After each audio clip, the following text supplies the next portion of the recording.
ஒரு மாநிலத்தோட முக்கிய வளர்ச்சி அப்படின்னு பார்க்கணும் அப்படின்னா பெண்கள் பாதுகாப்பு. ஸோ இந்த பெண்கள் பாதுகாப்பு கடந்த 5 வருஷத்துல பார்த்தீங்கன்னா தமிழ்நாட்டில் 0 அப்படின்னு தான் சொல்லணும்.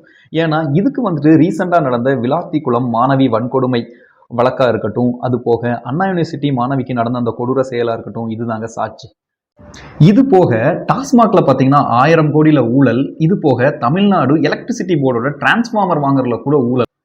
எதிர்க்கட்சியா இருக்கும்போது டாஸ்மாக ஒழிப்பேன்னு சொல்ல வேண்டியது, ஆளுங்கட்சியா வந்ததுக்கு அப்புறமா டாஸ்மாக்ல ஒவ்வொரு பாட்டிலுக்கும் ரூ. 10 சேர்த்து வாங்க வேண்டியது. இந்த மாதிரியான சாதனைகளை தான் திமுக வந்து கடந்த 5 ஆண்டுகள்ல வந்து செஞ்சிருக்காங்க. இது போக பார்த்தீங்கன்னா கொஞ்சம் ஒரு படி மேல போயிட்டு, அதாவது மகளிருக்கான இலவச பஸ் பயண திட்டத்தை கொண்டு வந்தாங்க. ஸோ இதையே அவங்களோட அமைச்சர் என்ன சொல்றாங்க பார்த்தீங்கன்னா, ஓசின்னு அவ்வளோ கேவலமா இந்த மக்களை வந்து கீழ்த்தரமா இளக்காரமா பேசுறாங்க. அதாவது பஸ்ல எப்படி போறீங்க?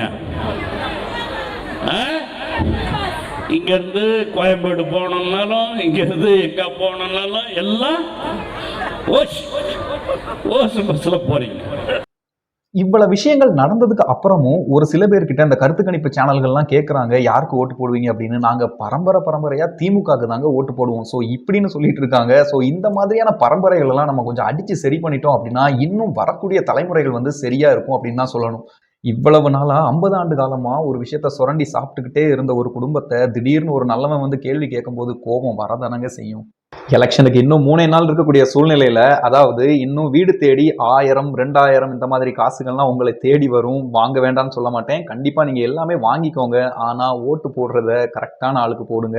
ஏன்னா நீங்க வாங்குற ஒவ்வொரு பணமும் உங்களோட பணம், உங்களோட வரி பணத்தில் இருந்து தான் வந்து தந்துட்டு இருக்காங்க. எவனோட அப்பம் வீட்டு சொத்தும் கிடையாது அது.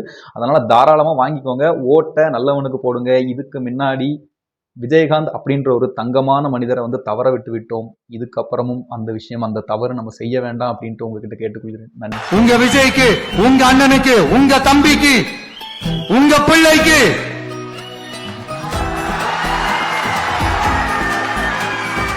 ஒரே ஒரு வாய்ப்பு கொடுங்க.